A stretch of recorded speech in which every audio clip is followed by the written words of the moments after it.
Hi friends, in today's lesson we are going to look towards what verbs usually are. Whenever you are constructing an essay or you are forming a paragraph or you are writing something, you need verbs. You need verbs everywhere. Without verbs, you cannot, like for example, you cannot do anything. Like it's just like having a food going without food for one day or for 2 days. So verbs are this much important. Every clause in English has verb. Now verbs are of different types as you see over here. The first one is state and action verbs. The second one you see is main or helping verbs. Helping verbs are usually also known as auxiliary verbs. We also have modal verbs. Then we have regular and irregular verbs. Next we have linking or copular verbs. Linking verbs are also known as copular verbs. Sorry, there isn't a comma to be placed. Linking or copular verbs. We'll see them in detail. And then we have last as transitive or intransitive verbs. Now, starting with the first one that says state and action verbs. Let's see what they have to say. Let me rip this out first. Okay. State verbs, as you know, expresses situation. Like for example, be, have, like or own. Okay, let me differentiate state and action verbs over here. State or action verbs. They express its situation.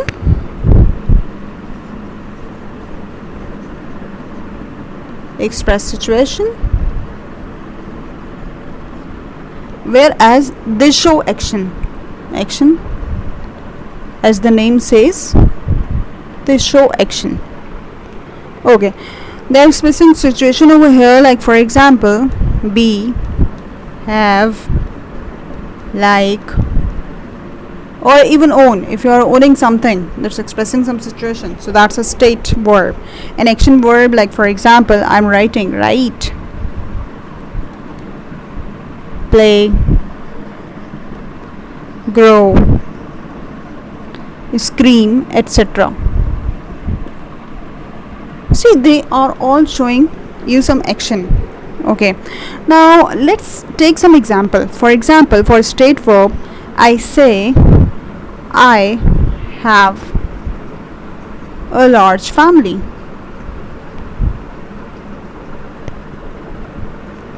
Over here I could say she is having lunch.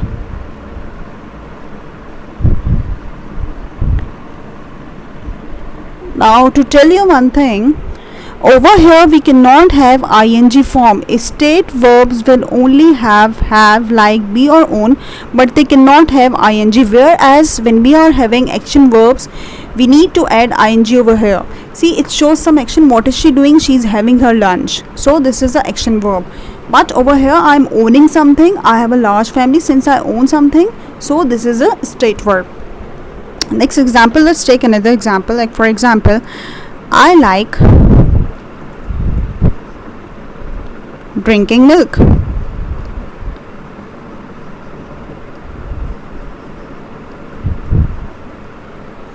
See, there is no action. Am I doing any action? No. It simply says that I like drinking milk. So this is a state verb. An action verb again, like for example, children are gossiping. Or you could say children are running, right? So they are doing something over here. That is why we call this as action verb. I hope state and action verbs are clear. Let me tell you one thing again, that state verbs won't have ing form over here. Only action verbs can have ing form. You cannot say I am having a large family. This doesn't make any sense. Children often do this mistake, like saying I'm having a large family, I'm liking to drink milk. No, it's totally wrong. So state verbs are those that express its situation, and action verbs are those that shows some action. Let's move on to another one, that is main verb and helping verbs. Like I told you, main verbs, helping verbs are also known as auxiliary verb. Let's move towards main or helping verbs.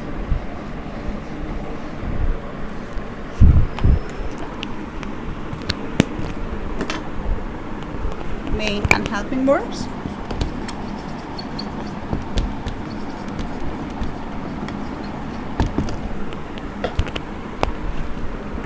When a verb is used in a sentence, it can either be main or helping. Like I wrote over here.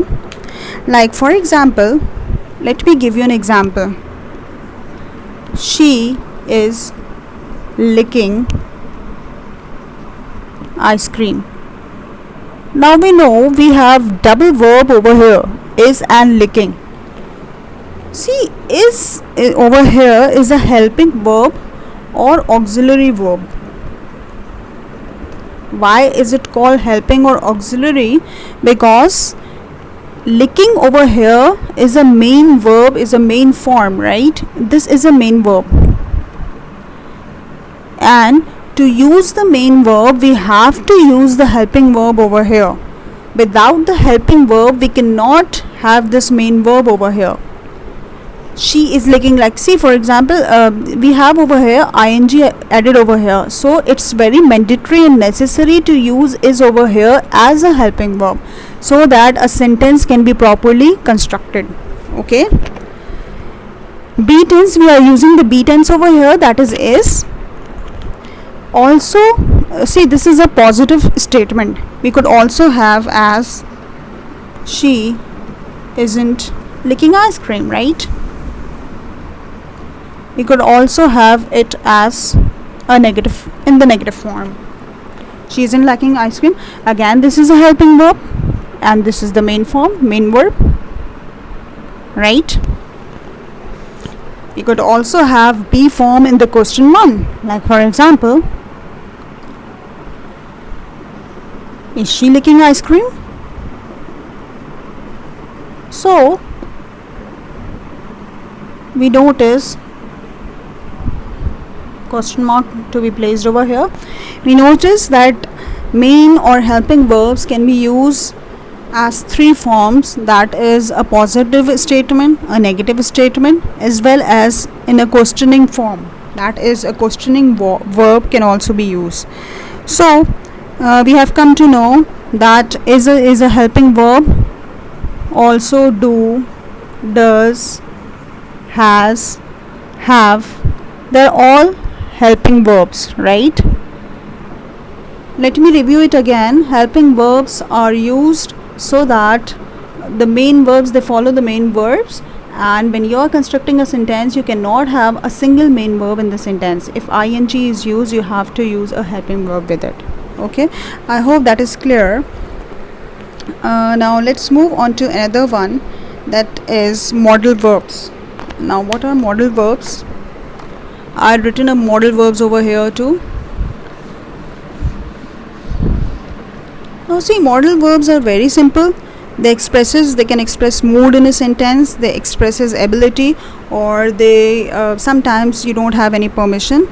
Like for example, you say you mustn't speak bad language, so modal verbs are also used over there. Let's see what modal verbs have to say. Modal verbs. First of all, let me tell you what are modal verbs. Modal verbs are might, could, can, or must not, must. These are all modal verbs. Can and could are actually auxiliary verbs to do, have, as, can, could are used as modal verbs too, right? So let me tell you, they are used as 3 simple ways to express some situation, express some mood or situation. Okay, and they could also be used as to express ability, right? Or no permission. Like for example, I told you they might lose if they don't work hard. So over here in the sentence, it's showing the mood to a sentence. They might lose if they don't work hard, right? So this is a moody one.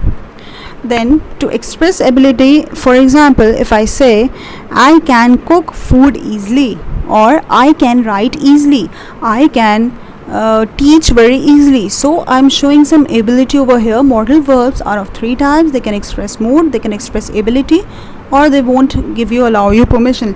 Like for example, I told you earlier, you mustn't speak bad language, right? So the permission is not there. Or you must not go out since it's raining, right? Or you could say you must not eat it as it is poisonous. So these are all type of modal verbs. I've given you examples over here. Now let's move on to regular and irregular verbs. I hope modal verbs are clear to you. Okay guys, if you have any sort of questions, please do leave your questions in the comment section below, so that I can define you in detail, or I can answer you over there. Let's see what regular and irregular verbs have to say. See, only verbs in all the parts of a speech can have tenses. Now to make tenses, we change form of verb. Okay, in regular verbs only ed is used, right? For example, in the base form, let's look onto the regular verbs first. Let's not write it in capital. Regular verbs. See, now regular verbs are also of types. There is the first one in which we add ed to the base form. Like for example, let's write base over here. Simple past and then past participle.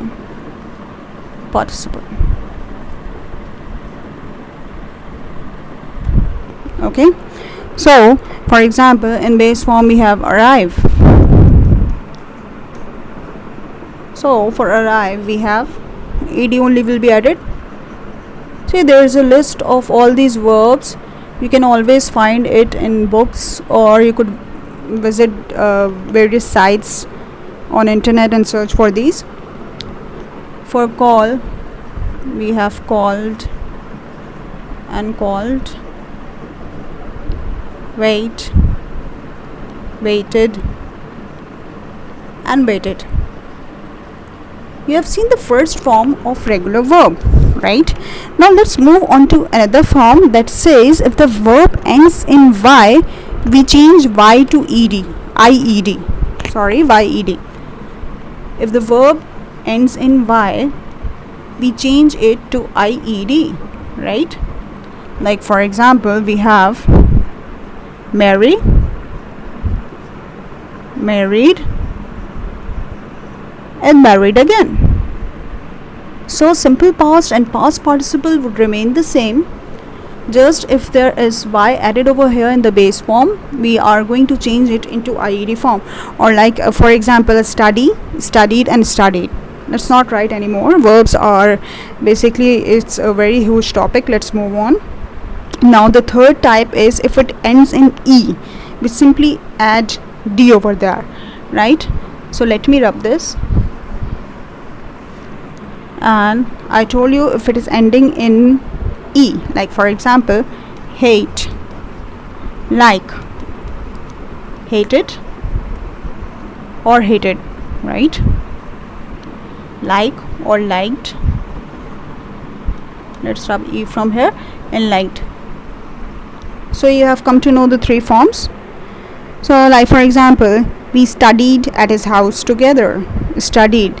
See, study was ending in y, so the verb was ending in y, so we added ied over there. We studied at his house together.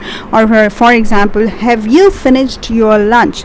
Finish, it was ending with a consonant, so we have ed added over there. The verb finish ends with ed in the past simple or past participle. Now we have irregular verbs. I hope regular verbs are clear to you. Let's move on to the next one, that is irregular verbs. Now see, all others are irregular verbs. They are of 4 types: same base form, simple past, same past simple. Like for example, let me give you the first one. If you have same base form, same base and past simple, simple past or past participle.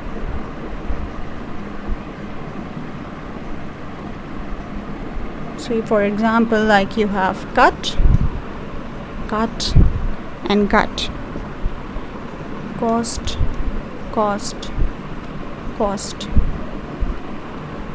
let, or put, or hurt. So this is the first form.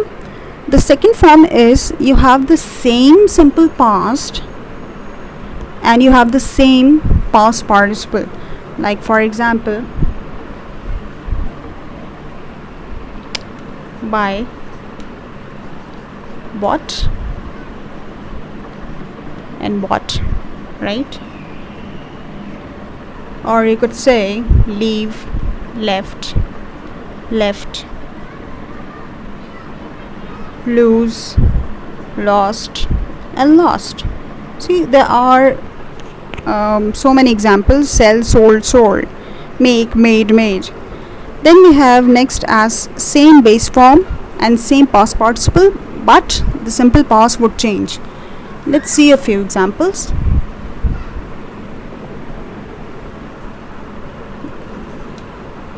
Like get, come, came and come. Similarly, run, ran, become, became, become. Then we have a different base form, but simple past and past participle, they are all changed. Okay, like for example, I'm giving you a few examples over here, not going in much detail. You can find it on net. Be, was, or even you could say was and were. If it is plural, you are going to use were. If it is singular, you are going to use was. Okay, or similarly, begin, began and begun, right? Or you could say speak, spoke, spoken. So all others that are not ending into y or a, these are all irregular verbs. Let's quickly jump to the last one, that has to say verbs that are transitive and intransitive verbs. Transitive and intransitive verbs.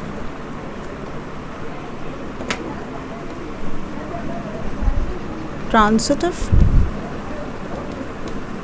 and intransitive verbs. Let's see what transitive verbs have to say. Let's first give you an example. We had learned earlier in the sentences where we had seen subject plus object plus verb gives you a sentence, or you make a sentence while you are having all these three things. Like for example, she kicks ball, right? Or subject, sorry, it's not written in order. Subject plus verb plus object, right? So verb is present, subject is present and object is present. She kicks ball. So now let's move on to transitive verbs. Transitive verbs are those, the action that has a direct object to receive the action. Like you could say transitive verbs are those that requires an object to receive the action. Like for example, the man eats chocolate. The man eats chocolate, right? See, you have a subject over here, you have a verb over here, and you have an object over here, right? So this man is doing some action. The man is eating, okay? He does some action, and the chocolate is the receiver. The action is performed on it, right? This is the object. So whenever the object is present, the object has to be there to form a transitive verb, okay? or it requires an object. Transitive verbs require an object to receive the action. Let me give you one more example. She crossed the road. She crossed the road. Okay, what is she doing? She has crossed the road, right? She over here is a subject, cross is a verb, and road is an object. Now if I remove the two things from here, like for example, the man eats. Hey honey, what do you want? You want something? If you say the man eats, so we don't have a verb over here, it's intransitive. We don't have an object over here, and we don't have an object over here, so it's all intransitive. So I finish over here. Thanks a lot guys, thanks a lot for everything, and if you have any comments, if you have any questions, please let me know. Thanks a lot.